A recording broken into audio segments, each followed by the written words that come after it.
Mare ha o ka thea tsebe mobung wa Nazareta, o tla ikutlwela dillo le ditshebo tsa bafu ba nyametseng ke dihohola. Meya ya bona e hua bodimong.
Duerme para siempre, no despierta nunca.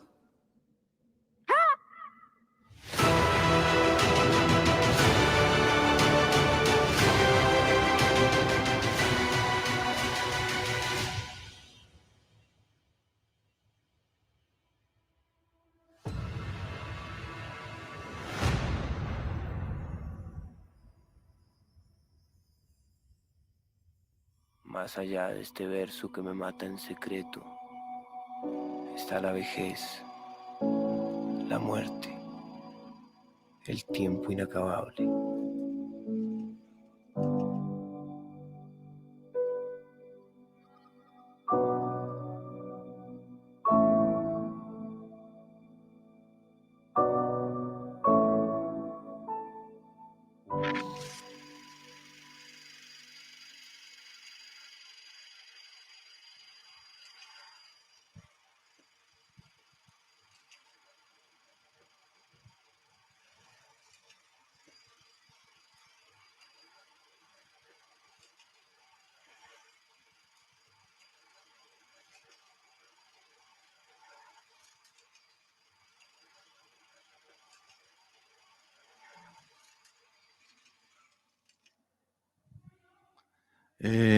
Buenos días a todos, bienvenidos a nuestra luna llena del 24 de junio en este Fixi Interruptus en edición especial. Bueno, en desarrollo de la alianza que tenemos con el Centro Ático desde hace muchos años, en esta edición hemos planteado una colaboración alrededor de varios temas académicos y visitamos, digamos, un tema que queremos tocar en el Fixi, hemos venido tocando, y es un mundo entre manadas salvajes y rebaños mansos, que un poco habla de la evidencia que nos ha dejado el COVID para comprender que en realidad somos un mundo, es decir, a alguien le da gripe en un continente y meses después está cerrado el planeta. Ahí hay un mensaje, digamos, de interconexión importante para la reflexión, y hay reacciones en extremos, ¿no?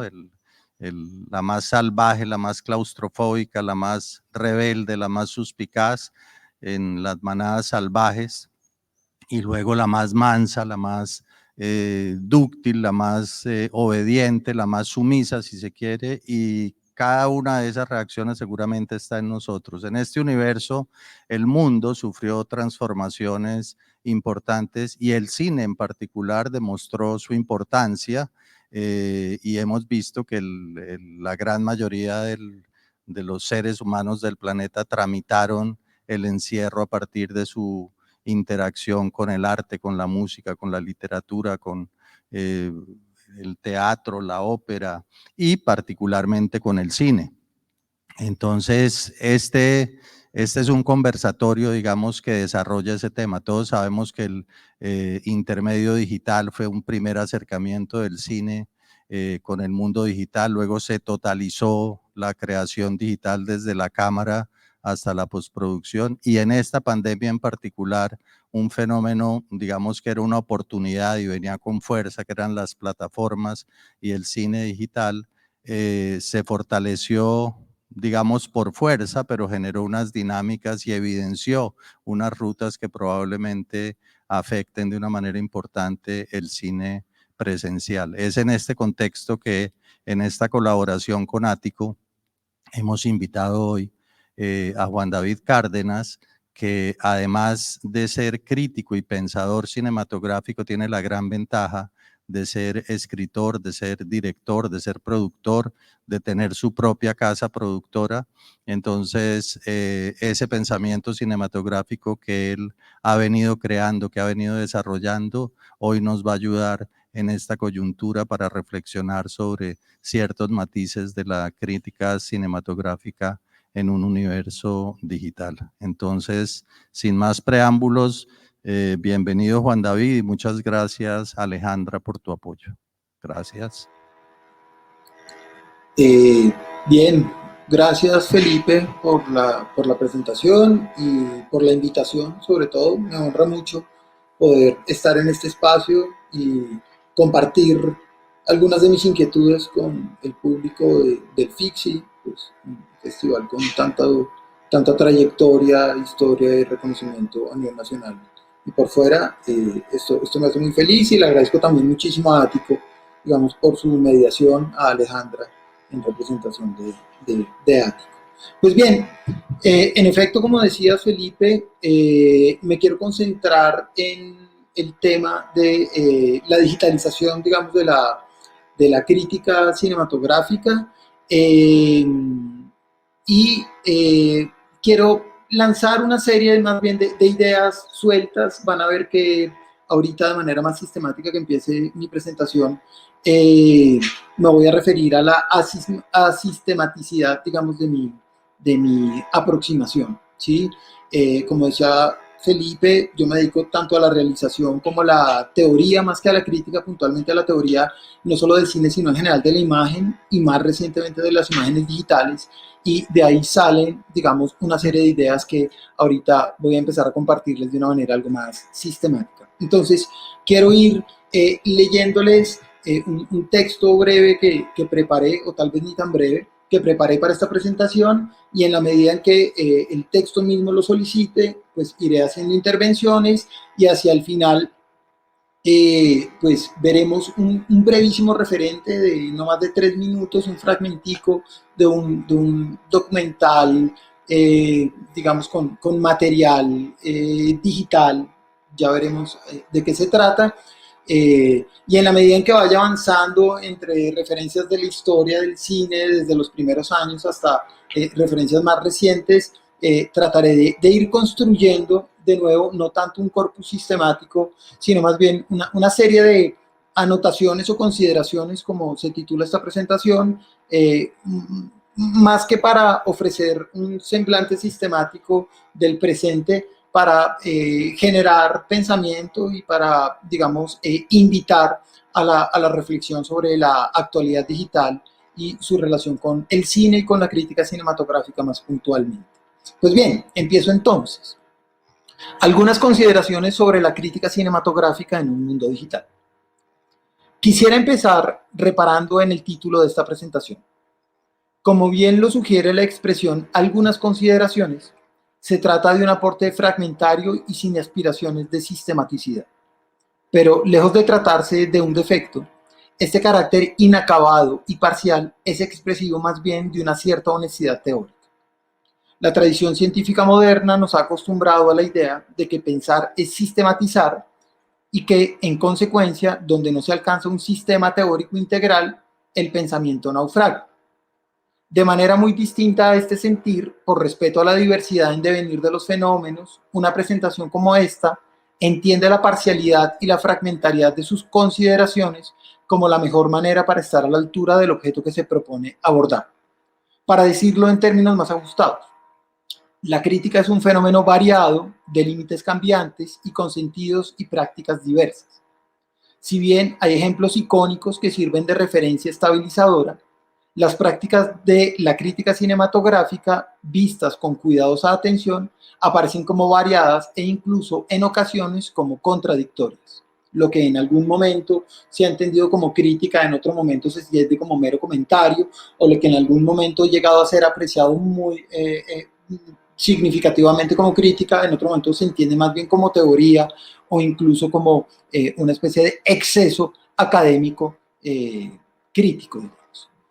En esa medida, me rehusaré a plantear una definición de la crítica cinematográfica que opere como modelo en virtud del cual se delimite una crítica genuina por oposición a una crítica más bien torpe o impropia, o que permita distinguir la buena de la mala crítica. Nada de eso me interesa.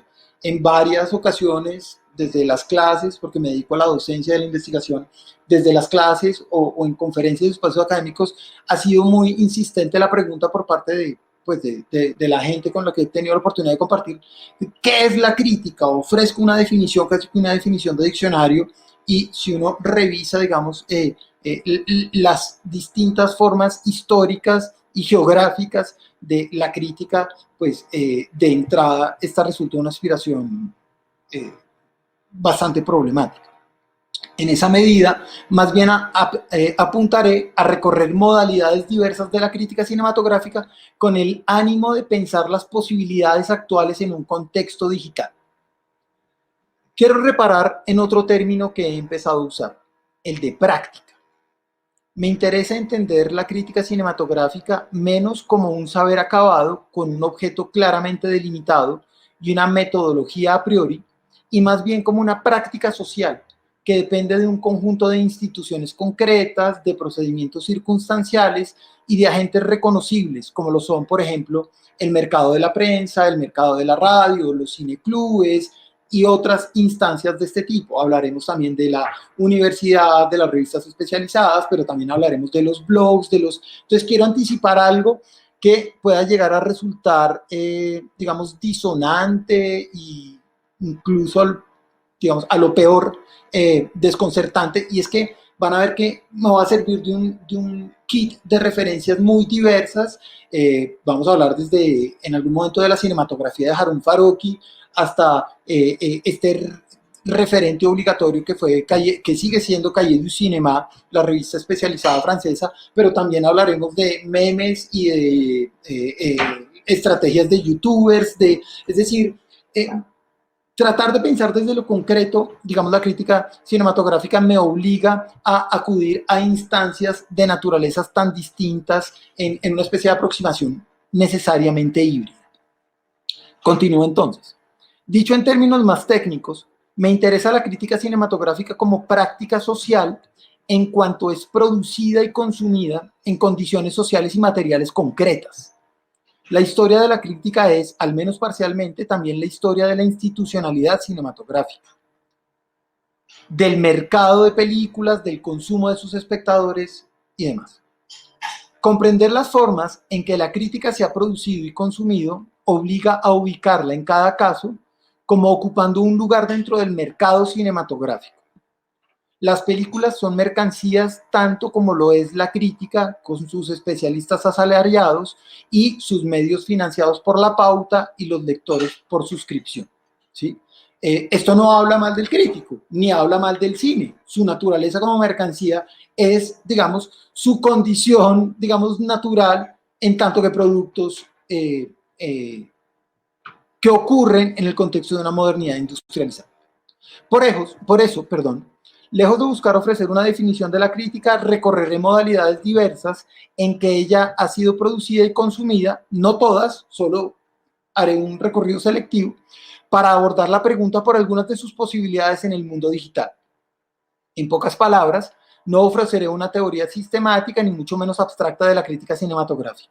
Lo que me propongo es hacer un rodeo, trazar un sobrevuelo materialista en el sentido de que voy a ir a los casos concretos, tratando de comprenderlos en sus operaciones reales. Un sobrevuelo materialista desde lo concreto sobre la crítica cinematográfica en tanto que práctica social concreta y variante. Todo esto con el ánimo de pensar algunas de sus potencias y a la vez de sus peligros en la actualidad, ¿sí? O mejor, todo esto con el ánimo de hacer una invitación sobre las posibilidades de la crítica cinematográfica en la era digital. Posibilidades que, cada vez que lo pienso más, creo yo, ciertas modalidades, por ejemplo, del periodismo digital contemporáneo, han sabido acoger, también del arte contemporáneo, han sabido muy bien acoger y que valdría la pena traer al ámbito de la crítica cinematográfica. Empiezo entonces propiamente con el cuerpo de mi presentación. No son pocos los historiadores y teóricos del cine de los primeros años que aseguran el desprecio generalizado de la prensa por las nuevas imágenes en movimiento. Cuando el cine era todavía un negocio artesanal, preindustrial, a finales del siglo XIX e inicios del siglo XX, me refiero a la primera década y media de la historia del cine, cuando todavía no era, digamos, el negocio ni el séptimo arte como lo conocemos ahora, a finales del siglo XIX, inicios del siglo XX, tanto la prensa como los teóricos del arte europeos y norteamericanos hacían caso omiso a este entretenimiento de clases bajas y de inmigrantes, a lo que llamaríamos la clase trabajadora. Son bien conocidos los vínculos entre la prensa y las clases acomodadas a lo largo de la modernidad industrial. Por ello, una diversión originalmente de obreros no podía recibir más que el repudio o el silencio. Si se escribía sobre el cine en los periódicos o se hablaba de él en la radio, sería mayoritariamente en la sección judicial para denunciar los crímenes y peligros que se asociaban a este vicio de bárbaros o a esta diversión, digamos, precaria. Como señala Noel Burg, ese teórico maravilloso del cine de la escuela norteamericana de hace unos años, de hace unas décadas, como señala Noel Burg, la prensa insistía en la inseguridad de las proyecciones de feria, en el peligro de incendio, se decía que las salas de cine eran altamente proclives a los incendios, e incluso en los riesgos para la salud que suponía ver la pantalla por más de un par de minutos. Quiero reparar en este ejemplo que es muy ilustrativo, ¿no? El Burke habla de cómo para 1903 o 4 en la prensa francesa se volvió famosa una noticia que sugería que un científico muy afamado había demostrado científicamente que mirar directamente a la pantalla por más de 2 minutos suponía peligro de desprendimiento de retina. Eso habla, y eso, digamos, socializado en la prensa claramente habla de una campaña típica de clase, mediatizada contra esta diversión de clases bajas. ¿Sí? Como una diversión peligrosa en muchos sentidos, para la salud o para la integridad personal. En resumidas cuentas, antes de su industrialización, era imposible que el cine fuera objeto de estudios teóricos o críticos, por lo menos como los conocemos ahora, y se trataba más bien de un asunto, esta imposibilidad de una crítica para estos primeros años, se trataba fundamentalmente de un asunto de clase. Sería solo esta consolidación del cine como séptimo arte que la prensa se ocuparía en sus páginas culturales de las películas. Una mirada cuidadosa a la historia del cine debe reconocer que justo en el mismo periodo en el que el cine se consolida como industria, empieza a ser reconocido como arte. ¿Esto cuándo ocurre? Cuando aparece Hollywood, fundamentalmente en la segunda década del siglo XX, entre la segunda y la tercera década del siglo XX. Solo cuando el cine hereda la producción, según el modelo de la fábrica, de acuerdo con modelos de producción claramente diferenciados, me refiero a preproducción, producción, postproducción, algo que no hay que ser un realizador de cine para conocerlo, para haberlo al menos escuchado, y en virtud de oficios divididos y especializados, director de arte, director de foto, sonidista, segundo asistente de cámara, en fin. Todo esto responde al modelo típico de la fábrica, división de momentos y de oficios especializados.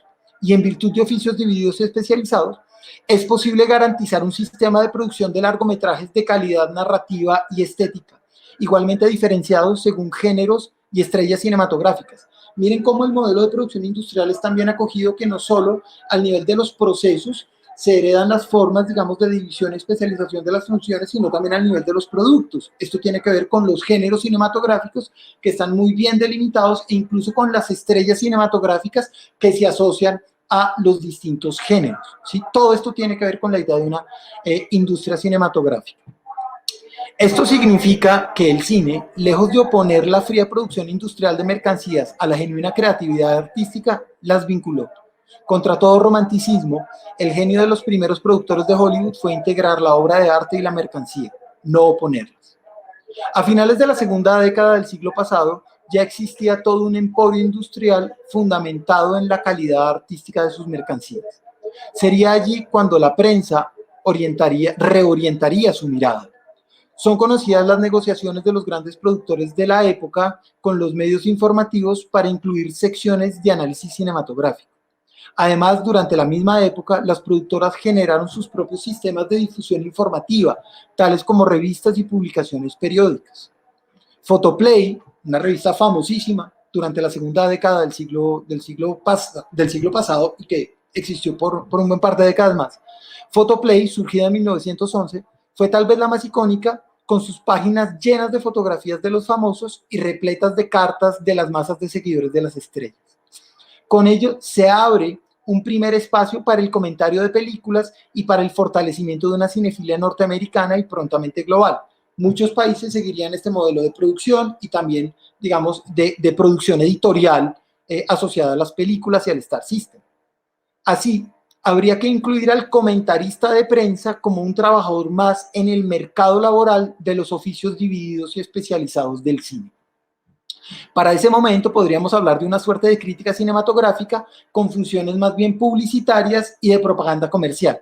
Claramente, digamos, contemporáneo a estas digamos, publicaciones tanto de prensa como financiadas por las mismas casas productoras norteamericanas, tendríamos que hablar también de una producción, digamos, bastante menos sistemática, menos fortalecida económicamente por parte de otros sectores, por ejemplo, los artistas de vanguardia o los teóricos y críticos del arte de vanguardia también se interesaron por pensar desde la escritura y por publicar de manera escrita comentarios sobre la cinematografía. No obstante, digamos que estas manifestaciones fueron bastante menos visibles en comparación, digamos, a lo que significó sobre todo, digamos, este espacio de comentario de la cinematografía en los grandes circuitos, digamos, de la prensa más comercial.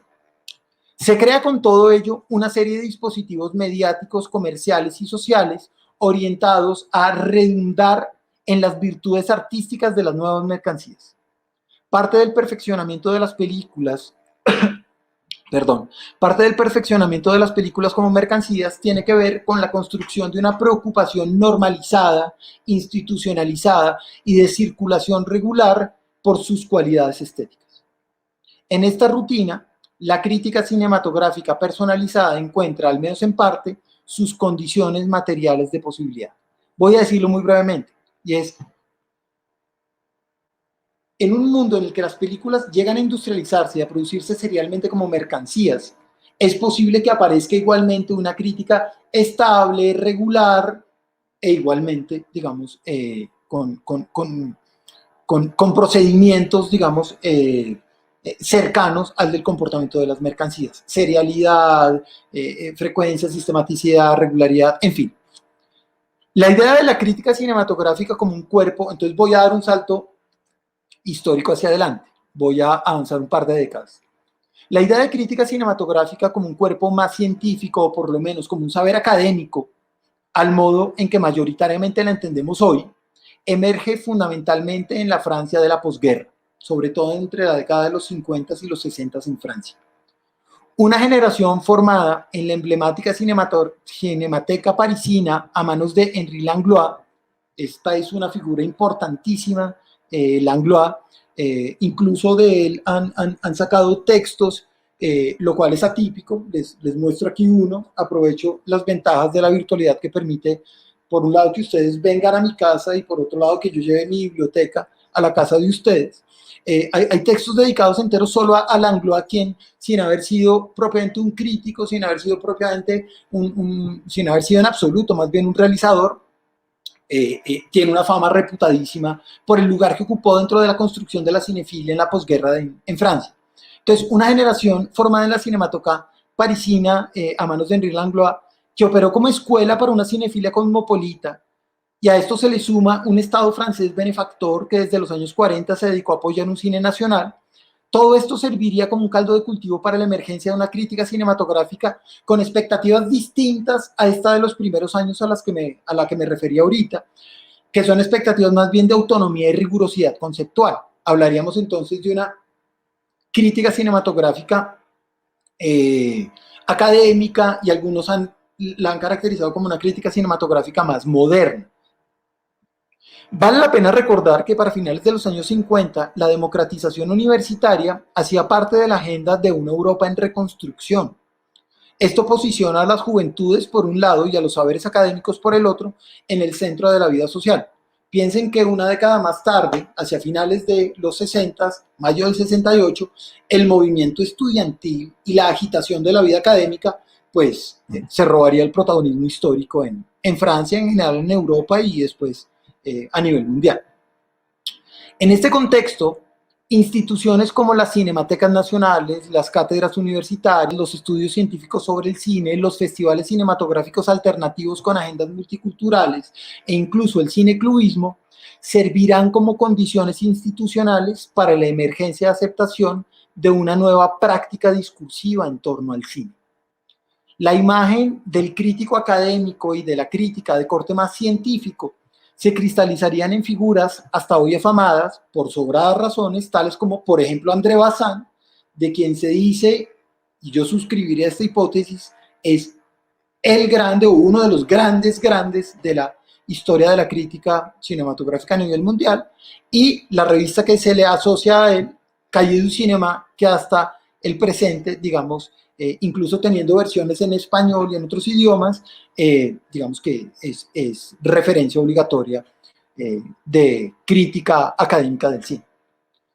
Para los jóvenes escritores de la revista, entre los cuales pasaron Godard, Romer, Truffaut, grandes figuras que después se volverían directores de la nueva ola francesa, las reflexiones cinematográficas no se agotan en consideraciones sobre el argumento narrativo como representación de la realidad, sino que deben avanzar hacia un estudio de la imagen en tanto que imagen. Esta nueva crítica cinematográfica, erudita, académica y volcada al detalle formal, ya no solo a la generalidad del argumento, entiende el cine como algo más allá de un simple asunto de representación y de narrativa. Se trata de una crítica que va a la imagen y no solo al relato, y al volcarse sobre ella la desmenuza en sus detalles cuidadosamente a través de la palabra. Hay un ejemplo clarísimo, André Bazin, quien al referirse al cine del neorrealismo italiano, cine, digamos, de reacción inmediata tras el fin de la guerra, mientras la mayoría de la gente se refería al cine del neorrealismo italiano, tratando de entender la realidad sociopolítica del presente a través de las películas, André Bazin reparaba en consideraciones propiamente estéticas, el tiempo, el espacio, el encuadre, la duración del plano, lo que él llamaba el plano secuencia. Eso habla de un espíritu distinto, más estético, digamos, bastante más académico, de esta nueva crítica cinematográfica. Por eso se la llamaba también crítica moderna, porque era contemporánea a la modernización también del cine.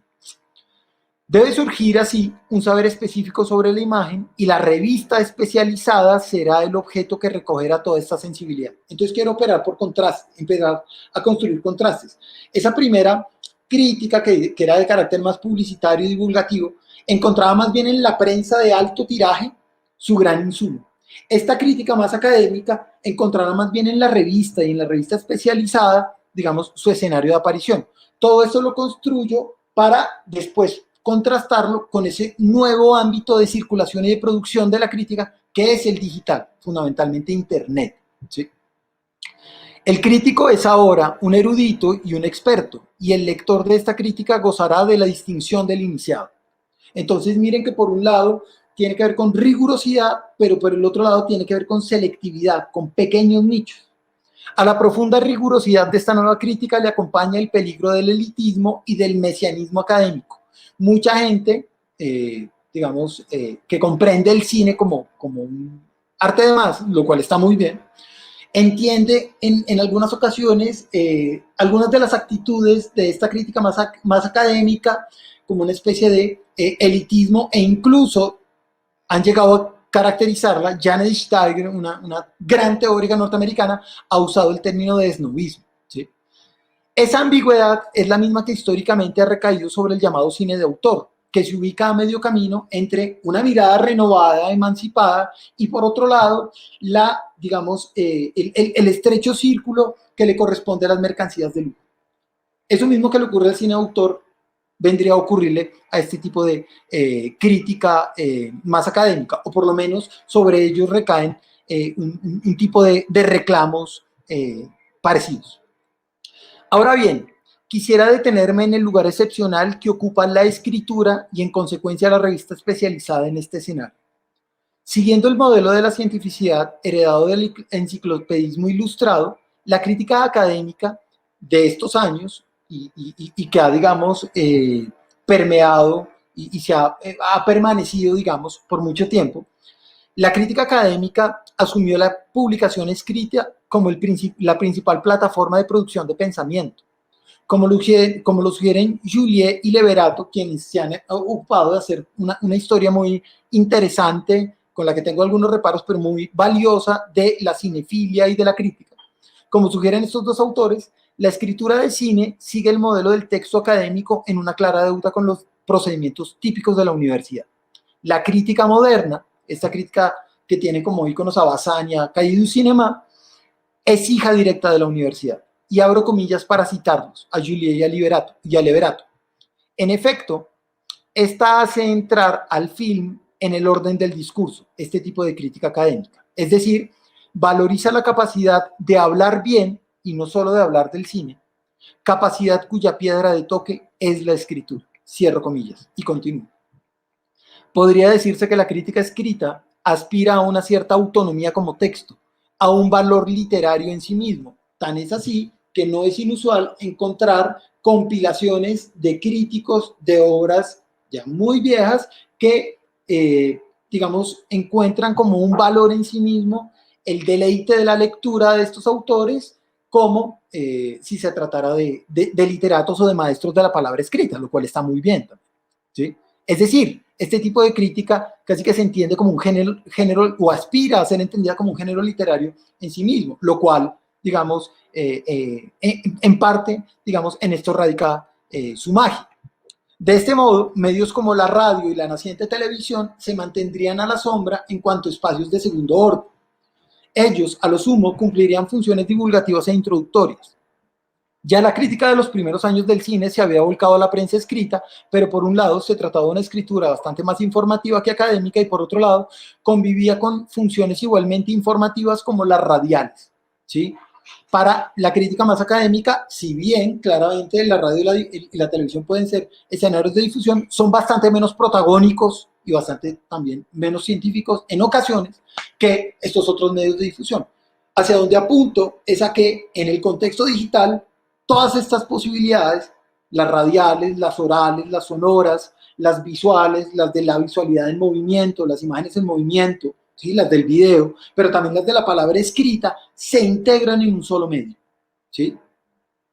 Hacia allá es hacia donde voy. Pues bien, demos un salto. Hemos hablado de los primeros años, luego de la Francia de la posguerra, y ahora saltemos al presente. En el contexto digital del siglo XXI, las condiciones tecnológicas, de producción y consumo cinematográfico se han transformado tanto como las condiciones materiales de posibilidad de la crítica misma. Ya a finales del siglo pasado, el cine vivió transformaciones técnicas y sociales estructurales. La aparición del formato beta, luego del VHS y finalmente del DVD supusieron cambios tanto a nivel de la oferta como al nivel de las formas de consumo, también a nivel de las formas de producción, ¿sí?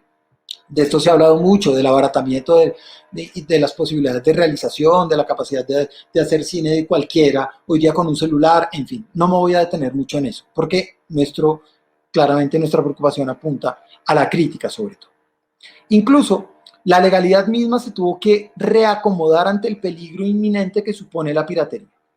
Por un lado, la oferta se multiplicó, las videotiendas se volvieron escenarios de convivencia de cinematografías diversas en las que era posible encontrar desde el cine más comercial norteamericano hasta la pornografía amateur de Europa del Este.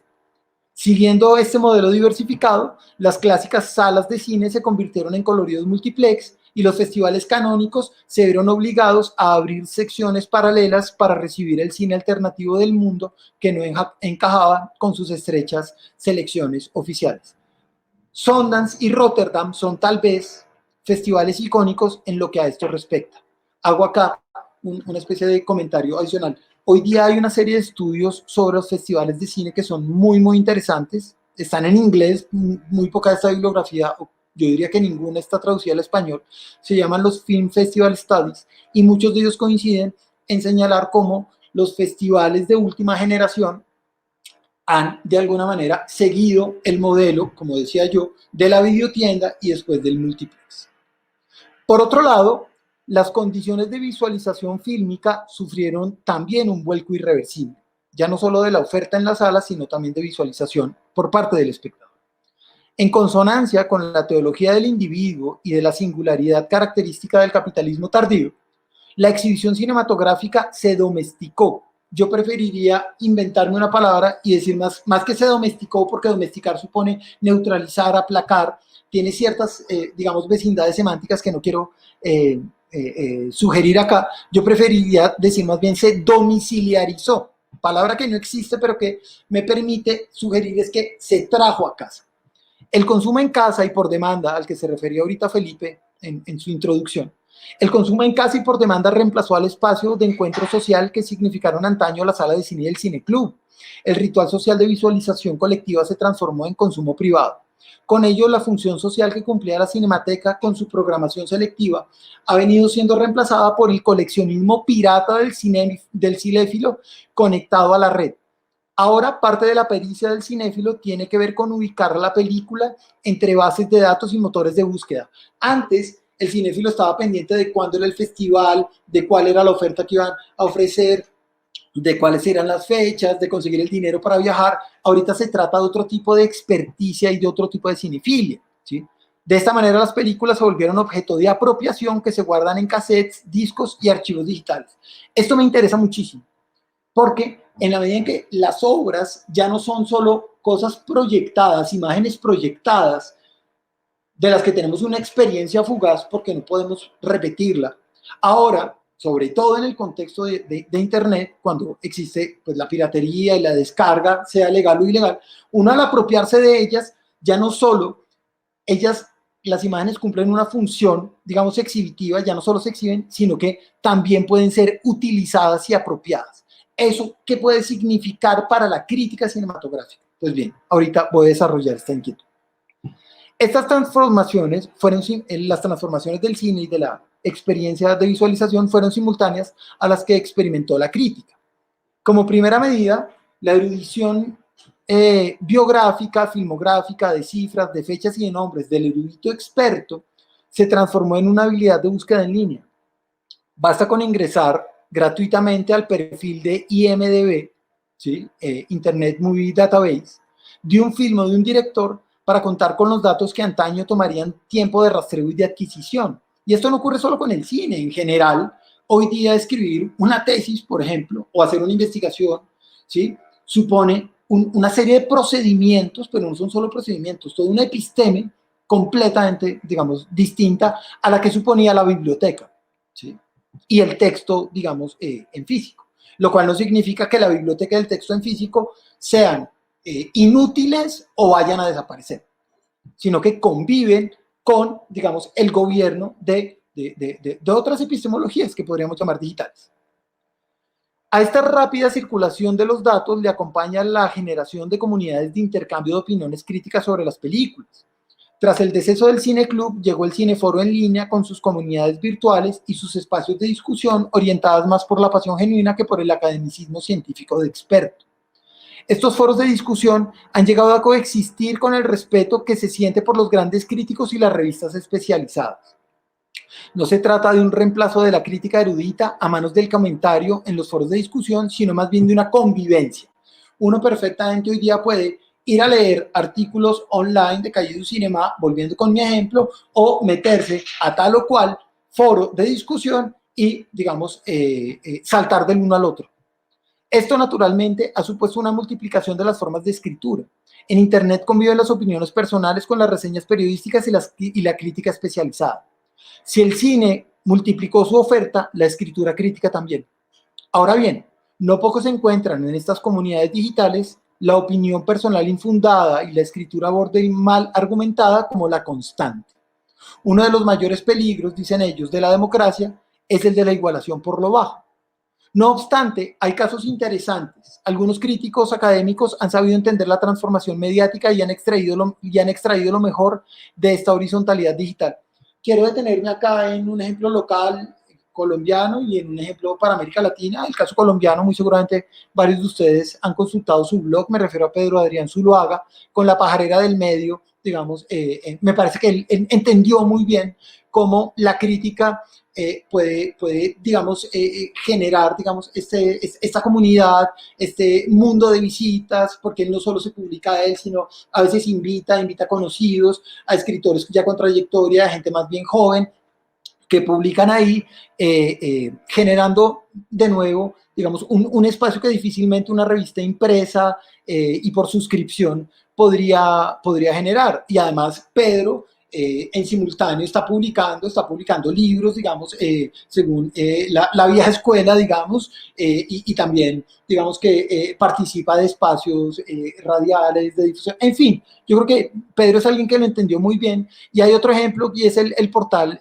Los Ojos Abiertos, que para América Latina, digamos, tiene, digamos, cierta presencia, con la presencia también de Roger Cosa, otro crítico de cine y programador, o digamos, conocedor más bien de la vida de los festivales, igual que Pedro, que es una figura icónica para América Latina, ¿sí? Yo creo que esos dos son muy buenos ejemplos de gente que entendiendo, digamos, o participando de la concepción más académica de la escritura crítica sobre el cine, ha entendido también muy bien estas nuevas plataformas. En fin, continúo. Como sea, hay algo que es crucial en este nuevo escenario, más allá de si se trata de crítica académica o de comentario emotivo, y es que la crítica cinematográfica está arrojada a un nuevo placer en la era digital, el del intercambio, el de la circulación abierta generadora de diálogo. En esa medida, la crítica podría estar en el orden de lo digital, coqueteando de algún modo, no de manera plena, pero sí de algún modo, con ese ámbito, digamos, de lo comunitario que suponía también la experiencia del cineclub, hoy día tristemente extinto. Claro, no podemos ser ingenuos, entusiastas, cuando el diálogo digital que han normalizado hoy día las redes sociales no es otro que el de la transacción narcisista de la exhibición y la búsqueda de aprobación típica de Facebook o Instagram, que en última instancia no es otra que la retórica y la ética de la competencia. Es decir, no podemos ser ingenuos a la hora de creer que, sin más, digamos, la integración narcisista de individuos en exhibición al modo de las redes sociales supone ya comunidad de suyo. Quisiera detenerme en una transformación de la escritura aún más profunda. Un computador conectado a Internet no es simplemente una máquina de escribir con aditamentos. Las imágenes, sonidos e hipertextos no son recursos auxiliares de la escritura. Ya venía anticipándolo yo arriba, ahorita que hablaba de la integración de las posibilidades del sonido, de la televisión, del cine y de la escritura en las nuevas plataformas digitales. Las tecnologías digitales entrañan un nuevo medio, a cabalidad, y con ello traen consigo una nueva epistemología. Para efectos de esta presentación me detendré en el carácter multimedia de esta renovación. Desde hace décadas venimos acostumbrándonos a la integración entre texto, oralidad, sonido e imagen en un solo documento, de tal forma que estos distintos medios se integran haciendo unidad, y pues ni qué decirlo hoy día con la migración a lo digital en el contexto de la pandemia. Con ello, la centralidad de la palabra es desplazada por una suerte de transversalidad multimedia. Cuando hablo de transversalidad, es transversalidad de los medios que se integran, ¿sí? El logocentrismo, como lo llamó despectivamente Derrida hace un tiempo, el gobierno de la palabra y del logos de la lengua, es puesto en entredicho por estas nuevas tecnologías al grado de que, por ejemplo, las gráficas y los modelos digitales se integran hoy día a los textos científicos, tanto como los videos y los registros sonoros lo hacen en la práctica periodística.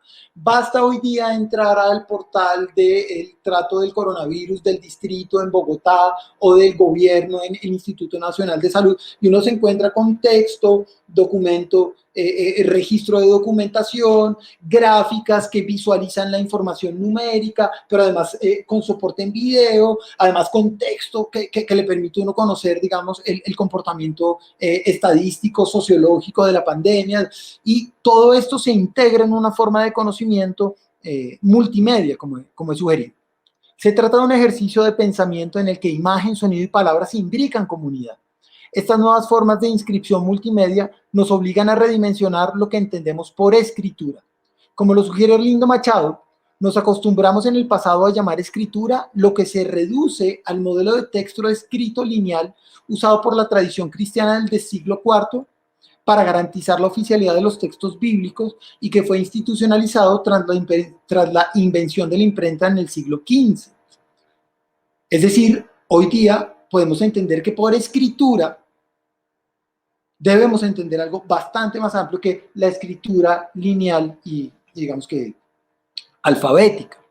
Visto desde esa perspectiva, la nueva epistemología multimedia nos obliga a entender por texto cualquier dispositivo de inscripción en el que se graban, se fijan, se memorizan y se conservan conocimientos orales, sonoros, visuales y textuales. Eso hemos llegado a integrarlo con una espontaneidad hoy día, ¿sí? Que incluso si no nos hemos planteado la pregunta, ya procedemos de esa manera.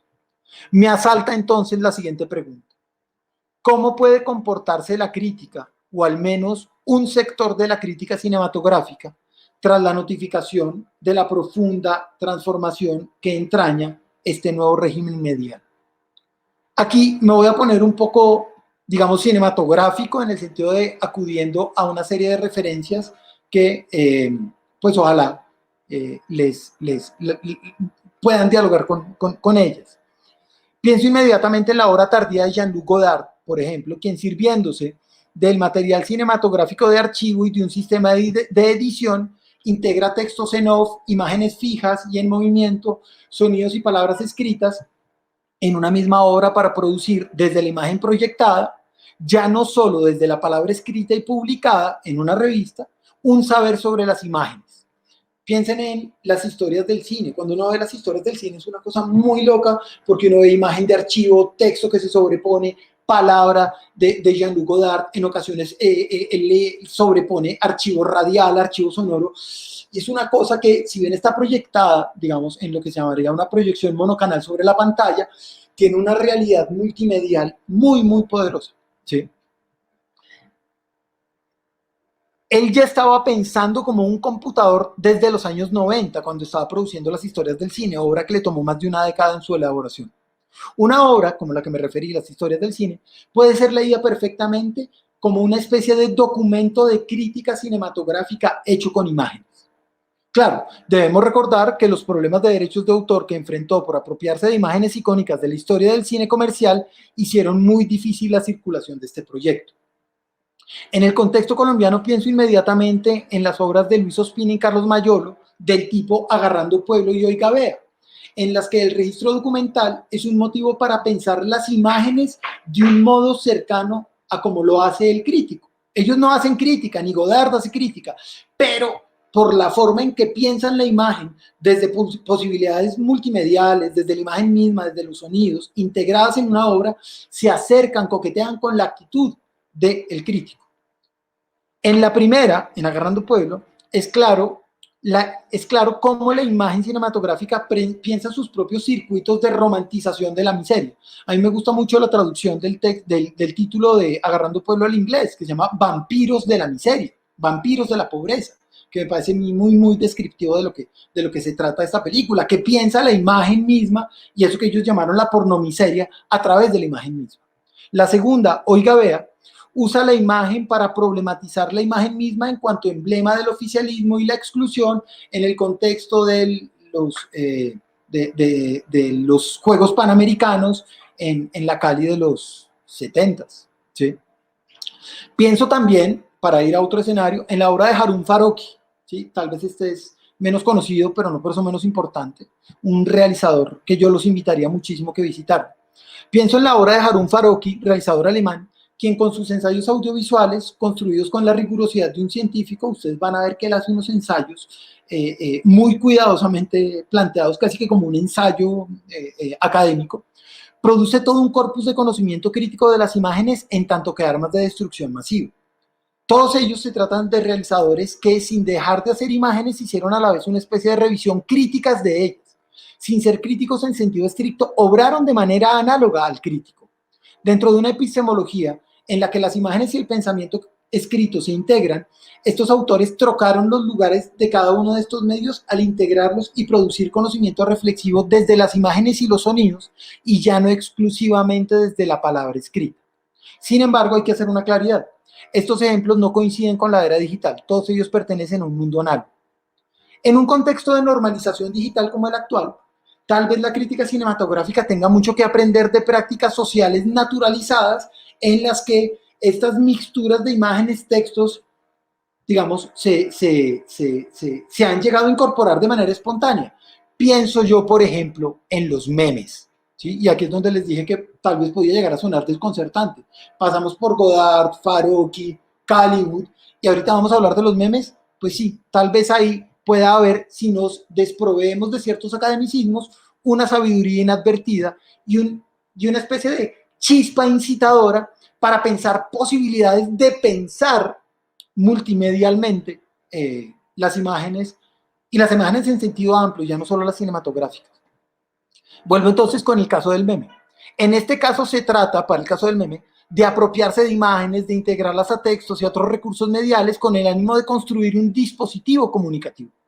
No se trata de la producción de realizadores conocidos, Farokhi, Godard, en fin, sino más bien de procedimientos populares ampliamente diseminados.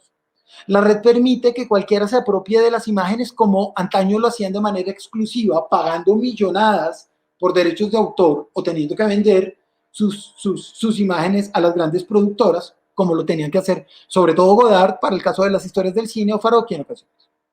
No pretendo hacer del meme un modelo, ni mucho menos, no pretendo entonces precarizar la crítica cinematográfica, sino todo lo contrario. Cómo la crítica puede, sin perder su rigor, llegar a servirse de estas prácticas hoy día popularizadas, de aproximación, digamos, familiarizada a las nuevas tecnologías, para incluso ganar en cientificidad. Pienso yo, recientemente he leído un par de columnas de Lucas Ospina, por ejemplo, quien pienso en la columna reciente que escribió sobre la autoentrevista del presidente Duque y una más reciente sobre las bebidas azucaradas, donde uno va leyendo el texto y los hipervínculos, los videos, los memes, los GIFs que acompañan al texto construyen un saber, digamos, incluso más universal y diría yo, incluso más profundo que el que permitiría solo el texto en su, digamos, linealidad editorial o literaria. Entonces, no pretendo hacer del meme un modelo, ni mucho menos. Él no posee las expectativas de rigor que se le reclama justificadamente a la crítica cinematográfica. Ella se orienta en un sentido muy distinto y se integra en un mundo social muy diferente. El meme y la crítica son distintos, muy distintos, pero ¿cómo pueden, digamos, inspirarse, sobre todo el meme, a la crítica? Sin embargo, no solo el meme, han hablado de la memetización de la cultura, es decir, entiende la figura del meme como una figura, y no en su estricta literalidad. Sin embargo, prácticas tan difundidas en los actuales ambientes multimedia pueden llegar al menos a inspirar posibilidades expresivas y de producción de pensamiento. Miren, hay un portal en Francia que se llama Podcaster, que desde hace una década se volvió muy famoso, ha venido, digamos, perfeccionándose y transformó mucho su naturaleza, pero durante sus primeros años lo que hacía era, asociado a YouTube, lo que permitía era que la gente subiera archivos de máximo de 3 minutos en los que subían la secuencia o un resumen de las secuencias más valiosas de las películas que les interesaban a los participantes, y sobre estas secuencias ellos podían subir comentarios, anexar, digamos, comentarios textuales, pero también de voz, es decir, interviniendo la imagen, pensaban la imagen, claro, dentro de una comunidad sin aspiraciones científicas, digamos, sin aspiraciones académicas, pero que podría resultar muy, muy inspirador en lo que respecta a sus procedimientos para pensar el cine desde las posibilidades multimediales que hoy nos ofrece esta nueva, digamos, posibilidad editorial de producción de textos como lo es Internet, ¿sí? Pienso yo cómo esto ha afectado incluso el cine. Y, por ejemplo, la actual explosión de ensayo audiovisual, de documental con material archivo y del llamado más recientemente documental de escritorio son ejemplos de cómo la palabra escrita y las imágenes audiovisuales se integran en dispositivos capaces de producir conocimiento desde la imagen misma, integrándola con texto, sonido, en fin. Quiero mostrarles un ejemplo. Entonces, si me colaboran, por favor, con el referente que quería compartir. Un ejemplo muy breve, vamos a ver 2 minutos 30 segundos del ejemplo y regresamos para cerrar con esta presentación en la que me he extendido más de lo que esperaba. Se trata de un documental de escritorio hecho solo con las imágenes de un videojuego. El videojuego se llama Battlefield, como campo de batalla. War cannot be played. Y mira lo que pasa. By definition, a game is Solo played hay voluntarily. subtítulos en inglés y For me most of disculpo. the participants, there is nothing voluntary about a war in the real world. This is a war game called Battlefield. It is a game that tries to depict war, a game that makes war consumable. However, there is something important missing in the game's depiction. Since the advent of war, there have always been people who refused to fight and who have turned away from the battlefield. Deserters. Desertion is a part of human history, just as much as warfare is.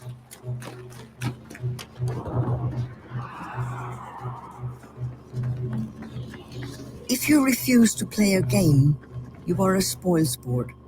If you refuse to fight in war, you are a deserter.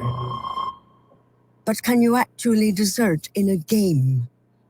Take a step beyond the playing field, and the world loses its color. And then, Soldier, return to the combat area immediately!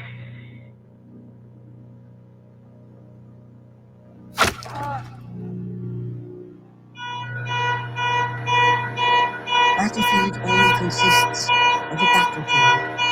Whoever attempts to leave is immediately executed. We do not see who fires this killing shot. It's the software which upholds the rules. And its power is divine. Bien, para no extenderme más, vamos a dejar acá con la transmisión del video. Muchísimas gracias. Y quiero cerrar, porque de nuevo creo que me tomé bastante más tiempo del que tenía presupuestado.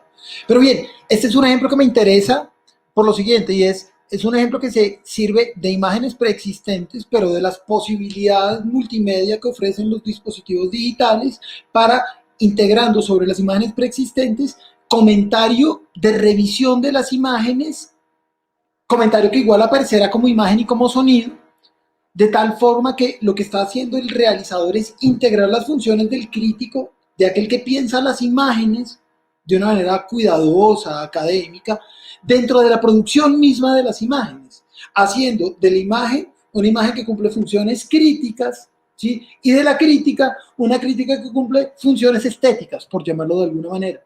Esta integración, igual que el meme, entonces voy del referente del meme que parece, digamos, tan ordinario, al referente de una película que hizo parte de la selección oficial de cortometraje documental del Festival de Cine de Berlín en su edición 70, ¿sí? Para dar ejemplos de cómo estas, digamos, potencias de hibridación que ofrecen los nuevos medios son amplias, muy diversas, y creo yo pueden ser muy sugestivas para la función de la crítica audiovisual. Y voy a cerrar con este textico, y me disculpo por extenderme tanto. Estos dispositivos multimedia funden la figura del crítico y la del realizador audiovisual en una sola figura. haciendo posible la revisión crítica de las imágenes más allá de la en ocasiones fría y desprovista de vida palabra escrita. Frialdad que tiene como mérito su cientificidad, pero que paga el precio de la merma de vitalidad. Arlindo Machado contrasta la riqueza de la transmisión del conocimiento en la Edad Media con la rigurosa linealidad del saber científico para ofrecer una invitación sugestiva al productor de contenido digital del presente. Abro comillas para citar. Durante toda la antigüedad y la Edad Media, la transmisión de conocimiento estuvo ligada a la actividad de oradores y del juglar, que escenificaban verdaderos espectáculos para acompañar los relatos en los cuales no podían faltar evidentemente la música, el teatro, la mímica, la visualización de imágenes, etc. Incluso los libros medievales son impensables sin las impresiones multicolor y todo el sistema de iluminación que los transformaban en verdaderos espectáculos visuales. Toda esa radiante alegría del conocimiento se pierde con la imprenta y su repetición monótona de tipos uniformados. Con su fría e implacable abolición de la música, de las imágenes y de los colores, a tal punto que un contemporáneo de Gutenberg en el siglo XV, Heinrich Söss, afirmó que el libro impreso se dirigía apenas a los corazones resecos y sin pasión. En él, aseguraba Söss, las ideas parecen nacer muertas. Cierro comillas con las citas de Arlindo Machado y cierro con esta pregunta a modo de invitación. ¿Cómo podría la crítica cinematográfica, sin perder su lucidez, su rigurosidad, servirse de esta transformación multimedia para lograr un plus de vitalidad, la vitalidad de la que gozan en cada caso tanto el meme como el juglar? Bien, les agradezco muchísimo y de eso se trataba esta presentación. Muchas gracias, Juan David. Muchas gracias a Centro Ático por ser parte de los eventos interruptos de Academia. Y muchas gracias especialmente, Juan David, por acompañarnos el día de hoy y tener esta conversación que diversifica los formatos y tiempos de la crítica hoy actualmente. Queda pendiente también, claro, hablar sobre cómo la situación pandémica nos ha encerrado a ver en nuestra pantalla de computador y cómo podemos reflexionar a partir de la pantalla pequeña versus la pantalla grande. Quedan muchas preguntas que ojalá podamos resolver en otra oportunidad, pero pues muchísimas gracias, Juan David y Centro Ático. Bien, de nuevo muchísimas gracias a ustedes por la invitación, por este espacio maravilloso. En general el festival es bien importante y ocurren cosas bien valiosas allí. Yo solo quisiera cerrar con una cosa que tal vez no tenga mucho que ver con eso, pero yo creo que sí, y es una invitación a que inscriban sus cédulas. Es muy importante en el contexto de lo que está ocurriendo en el país. El voto, que parece un asunto ocasional, puede ser definitivo. Gracias.